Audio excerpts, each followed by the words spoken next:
ఇటు కేటీఆర్ పై నమోదైనటువంటి కేసు ఏదైతే ఉందో ఇటు ఏసీబీ కేసు నమోదు చేసింది. అదేవిధంగా ఈడీ కూడా ఈ కేసులో రంగం దిగినట్టు వార్తలు వస్తున్నాయి. ఇది ఫార్ములా ఈ కార్ రేసు. అసలు ఈ విషయం అంటే ఈ కేసు ఏ విధంగా చూస్తారు సార్? కేసే కదన్న. భారత ప్రభుత్వం పర్మిషన్ లేకుండా, రిజర్వ్ బ్యాంక్ ఆఫ్ ఇండియా అనుమతులు లేకుండా ఈ దేశ సొమ్ము ఈ దేశం ఎల్లలు దాటి బయటకు పోయింది.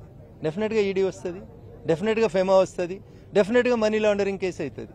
దానికి ముఖ్యమంత్రి కొడుకు అయితేంది, యువరాజు అయితేంది, రఘునందన్ అయితేంది, ఇంకొకరు అయితేంది. చట్టం ముందు అందరూ సమానులైన ఉపన్యాసం నిన్నటిదాకా చెప్పినాం కదన్న.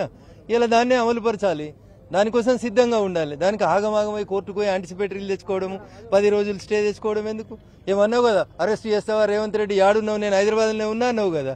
మరి హైదరాబాద్లోనే ఉండు, కోర్టుకు ఎందుకు ఉరుకుతున్నావు? తప్పు చేయలే కదా, నిజాయితీ నిరూపించుకో. జైలుకు పోతే ముఖ్యమంత్రి అవుతారని షోక్ ఉంది కదా నీకు, జల్దీ జైలుకో అని కోరుకుంటున్నాం. అట్లా వాళ్ళే ఎక్సైట్ అవుతున్నారు. ఎప్పుడు అరెస్ట్ చేస్తావు, నేను ఇక హైదరాబాద్లో ఉన్నా, నువ్వు యాడున్నావు రేవంత్ రెడ్డి అని ట్వీట్లు చేసినావు. ఇట్లే అవుతుంది. ఇంతకుముందు మీ చెల్లె కూడా ఇట్లే మాట్లాడింది. మోడీకి ఈడీకి దేనికి భయపడ్డామని రిధం కోసం మంది రాసితే రాసే మాటలు మాట్లాడిరు కదా.